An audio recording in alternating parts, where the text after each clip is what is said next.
Hi, ಇವತ್ತೇನಾಯಿತು ಗೊತ್ತಾ? College start ಆಗಿ 2 ದಿನ ಆದಮೇಲೆ ನಾವು ಕಾಲೇಜಿಗೆ ಬಂದಿದ್ದು.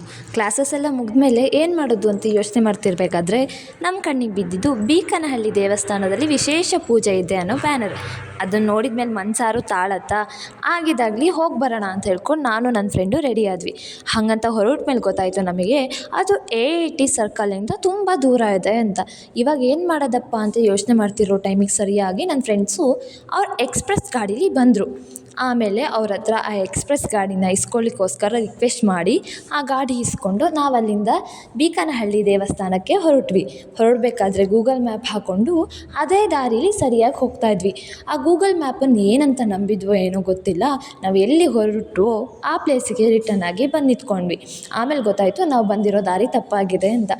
ಗೂಗಲ್ ಮ್ಯಾಪನ್ನು ನಂಬಿದರೆ ಸರಿಯಾಗಲ್ಲ ಅಂತ ಅಂದ್ಕೊತಿರ್ಬೇಕಾದ್ರೆ ಒಬ್ಬರು ಅಂಕಲು, ನಾನು ಅದೇ ದೇವಸ್ಥಾನಕ್ಕೆ ಹೋಗ್ತೀನಮ್ಮ, ಬನ್ನಿ ನನ್ನ ಹಿಂದೆಯೇ ನಾನು ಕರ್ಕೊಂಡು ಹೋಗ್ತೀನಿ ಅಂದರು. ಆ ಅಂಕಲ್ನೇ ನಂಬಿಕೊಂಡು ಅವ್ರ ಹಿಂದೆಯೇ ಹೋದ್ವಿ. ಅಂತೂ ಇಂತೂ ದೇವಸ್ಥಾನ ತಲುಪಿದ್ವಿ. ದೇವಸ್ಥಾನ ತಲುಪಾದ್ಮೇಲೆ ದೇವ್ರ ದರ್ಶನ ಪಟ್ಕೊಂಡು ಪ್ರಸಾದ ಎಲ್ಲ ತಗೊಂಡು ಸ್ವಲ್ಪ ಟೈಮ್ ಅಲ್ಲೇ ಕಾಲ ಕಳೆದು ಆಮೇಲೆ ನಮ್ಮ ನಡೆ ಊಟದ ಕಡೆ. ಊಟ ಮಾತ್ರ ಮಸ್ತಾಗಿತ್ತು. ಹೊಟ್ಟೆ ತುಂಬ ಎಲ್ಲ ಊಟ ಮಾಡಿ ಆಮೇಲೆ ಇನ್ನೂ ಸ್ವಲ್ಪ ಹೊತ್ತಿರ್ಬೇಕಂತ ಆಸೆ ಆಯಿತು. ಆದರೆ ಟೈಮ್ ಆಗಿತ್ತು. ಹಾಗಾಗಿ ವಾಪಸ್ ಬಂದುಬಿಟ್ಟು ಆ ಗಾಡಿನ ನನ್ನ ಫ್ರೆಂಡ್ಸಿಗೆ ರಿಟರ್ನ್ ಮಾಡಿ ಒಂದು ದೊಡ್ಡ ನಮಸ್ಕಾರ ಅಂದರೆ ಥ್ಯಾಂಕ್ಸ್ ಹೇಳಿ ಅವ್ರ ಮನೆಗೆ ಹೋದರು. ನಾವು ನಮ್ಮ ಮನೆಗೆ ಬಂದ್ವಿ. ಇಷ್ಟೇ ಇವತ್ತಿನ ದಿನ.